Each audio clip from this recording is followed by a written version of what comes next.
Hello, hello, hello, my darlings. Thank you for joining me on A Slice of Life, A Slice of Life. I know Beyond the Gates is a fictional story. I know that those are characters. But I must comment tonight on the extraordinary job they have done and they're doing on the breast cancer research and breast cancer. The star of the show, the leading character, has breast cancer. And today she took her first chemo. And I want to commend the writers and those and her acting ability, which she didn't need me to say anything. But I am a breast cancer survivor and a 3 times cancer survivor.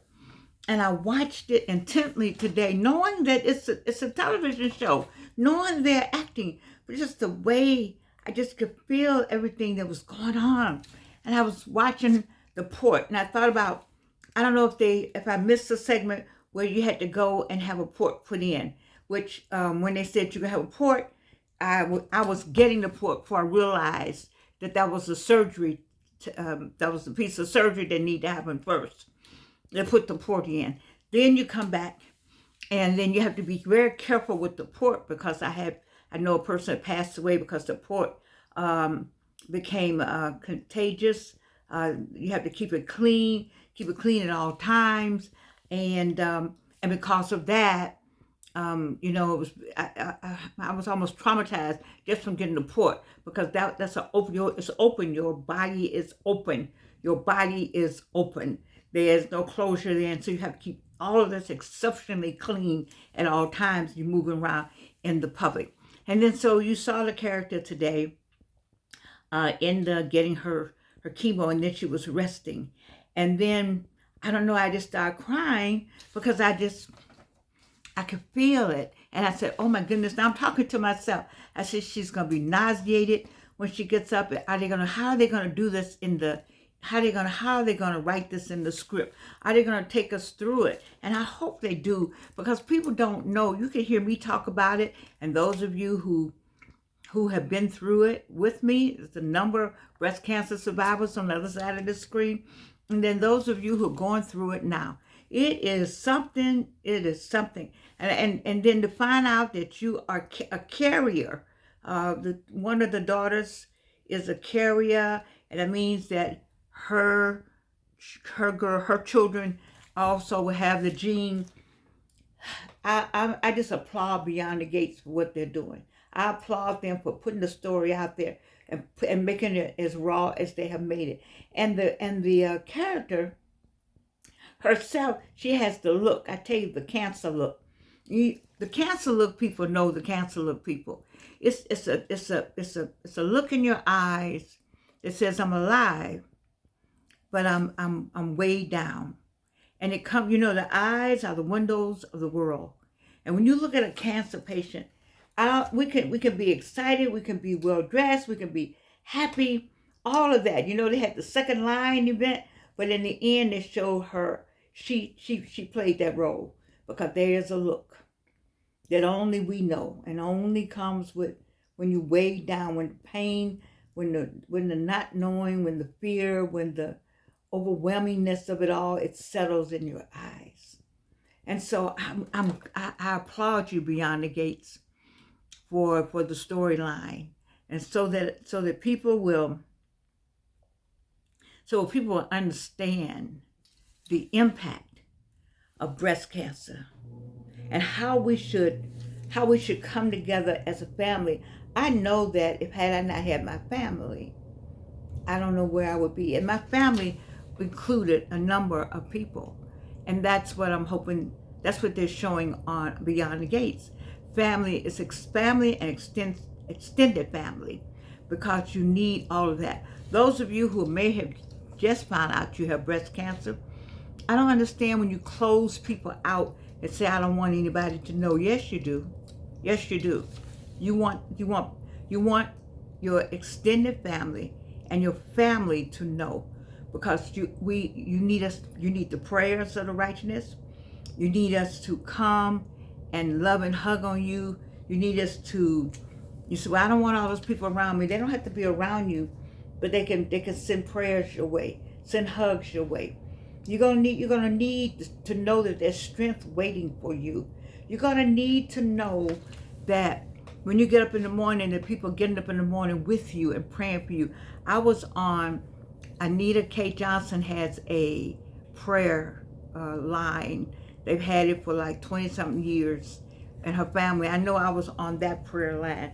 I was on the prayer line for many of you out there, and I was on the prayer line for my church, Big Bethel AME Church. When you know you have a church family behind you, when you have your school behind you, there were people that work with me. When you have people that saying, I was praying for you, I was thinking about you, all of that, it's a mindset, in your own mindset, because there's fear and faith cannot be in the same sentence, but we're humans, and fear and faith does appear at the same time, and you have faith kicks it out. The fear will creep in all kind of ways, because so many things are happening to you at one time that sometimes you're like, what in the world? But you keep the faith. But it's good to have somebody there on the side whispering in your ear, keep the faith. Someone send you a call or a text, a card coming in the mail, just remind you, this small things help out. You don't have to have them in your house all the time, but I do recommend that if you find out you have breast cancer, you get you a team. You got Jesus, you got God, you got a team, but you get you a physical team right here on the earth. Get you somebody and come back, because it's going to be some days you're not going to feel like getting up out of that bed, and you got to get up. You have to if you give into the bed, you go on your way out. If you give into the bed, you on your way out. And that is why you need to tell friends and family, so you can get up out of that bed, because that nausea will put you under. And you find something you like and just eat that. You don't eat with silverware. I found that out from my friends, Crane's mama, Miss Brown, Mrs. Evelyn Brown in Gary, Indiana. Mrs. Evelyn Brown, Gary, Indiana, mother to Crane. I don't know why I went Moore. What's Eric Moore? Not Eric Moore. Ernest Moore. I'm sorry, Ernest Moore. Ernest Moore. And he died in Philadelphia. His son, Ernest Moore Jr., is in Atlanta, and his grandmother was Mrs. Evelyn Brown, who was like a mentor, who loved me in Gary, Indiana. And when I called and said I had cancer, I don't know which child it was, but it was one of the kids that said, Georgianne, that found me and called me and said, do not use metal when you're eating. And it made a difference. You get plastic. And I don't know if they're going to do that in Beyond the Gates, but if you know somebody on Beyond the Gates that's writing the script, I like to see that in there, that somebody calls and says that don't use that. Or maybe they could use the Slice of Life and have her watch this show. I said all that to say that it is not easy to be a survivor. You don't have to be one. I found out from my very good friend, my young mentor. I have a mentor that's young, Dr. Well, should I call her my mentor? She doesn't like me saying that, but you heard me talk about this brilliant woman among the brilliant women that teach at Morehouse. She is one of them, and Dr. Monique Earl Lewis. And she was just telling me how somebody younger, much younger than me, just passed away from cancer. And we don't know what kind, but she passed away from cancer. The cancer doesn't know age. It's like it doesn't know age, it doesn't know gender, and it doesn't know race. It really does not. This Beyond the Gates happened to be about a black woman, a black family, but it doesn't. Cancer doesn't know like that. It doesn't pick and choose based on ethnicity or economic stability. None of that. It will just appear. It appeared. My mother didn't have breast cancer, and I had to stop and think about it now. I think I've never said this before, but I think my grandmother died from breast cancer. which was giving me the gene. Yeah, the gene came to me. But who knew that? I didn't know that. And now they have a way of genetic testing and finding out about the gene. I'm saying all this to say that thank you, Beyond the Gates, because I want people to see and know for themselves. And those of you who are going through it, you can maybe watch just to have something else to think about. But you gotta be on the I'm well list. It's a mindset. Cancer is a mindset. It will take everything out of you. And that chemo, I don't know why no one has come up with anything other than poison. There's gotta be something else. I don't know what it is, but I'm waiting for some young person to come up with a cure for cancer. And I understand there are some cures for cancer. I heard that there are on different continents, but not in the United States.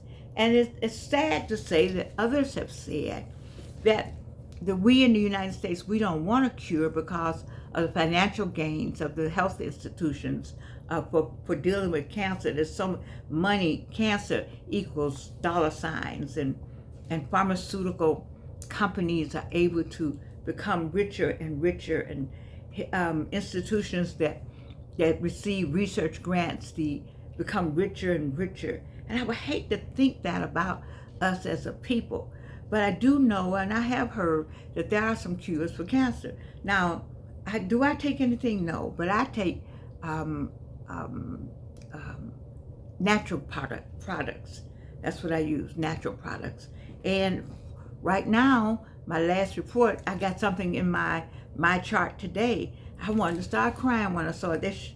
In my chart, they show you, now they show you the screenings from the MRI and from the PET scan and from the CT scan, all that's in there. And I was just looking at all parts of my body, trying to figure out what they all were. But I did read the small print that said nothing's grown. Nothing's gone away, but nothing's grown.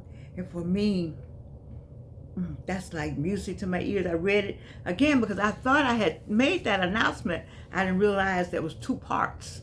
And so thank the Lord that both parts are going along.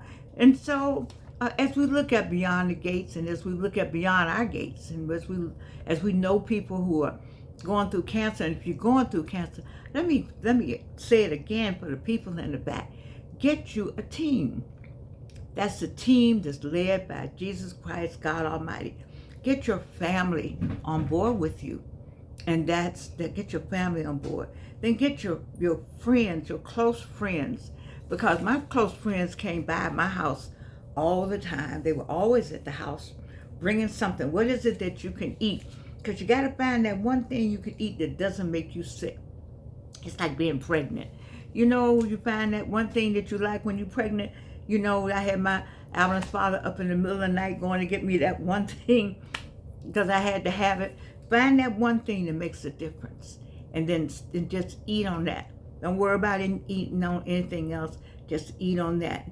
And I understand people like Ensure. I didn't like Ensure, so I didn't do that. I did all right. I didn't let anybody make me drink Ensure. Other people do Ensure because that gives them the energy they need. But I found another energy drink. So you find that energy drink that's going to give you some energy, because it zaps you. It zaps you. And I'm going to see how they're going to play it out on Beyond the Gates, but I'm just saying to you that it is something. Then I want to know if they're going to talk about the memory challenge. You know that the chemo does something to the memory. Our memory is slowed down. You're going to forget some things. And so you got to have friends and family nearby to help you. You're not getting Alzheimer's, no. But the chemo impacts, you understand that poison is going through your body.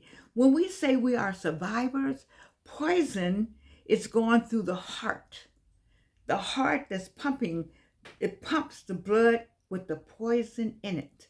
That is why you're a survivor.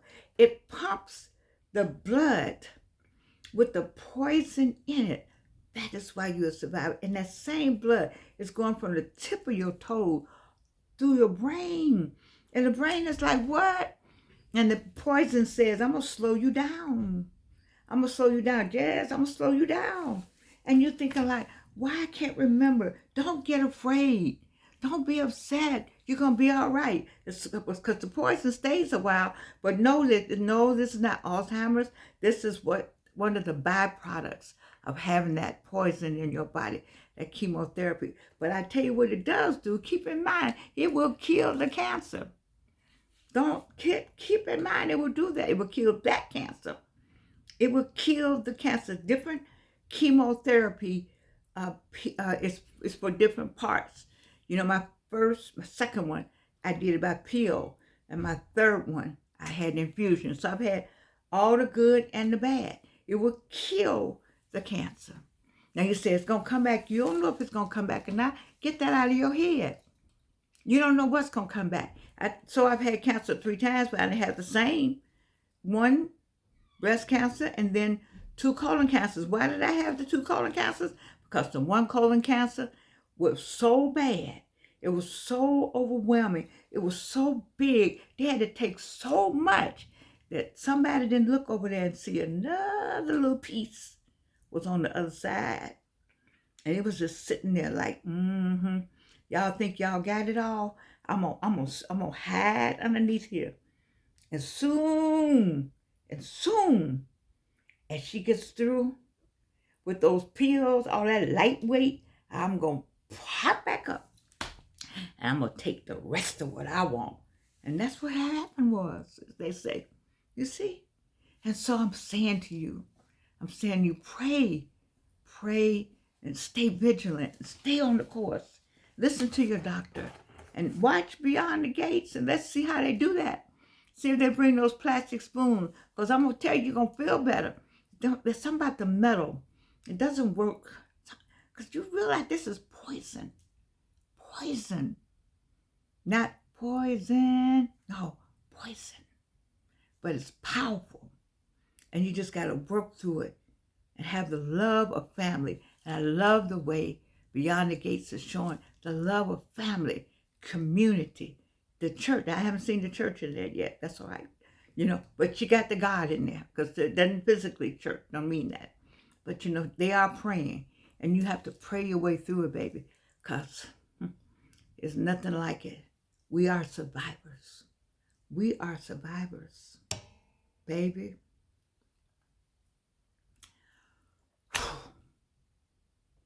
We are survivors.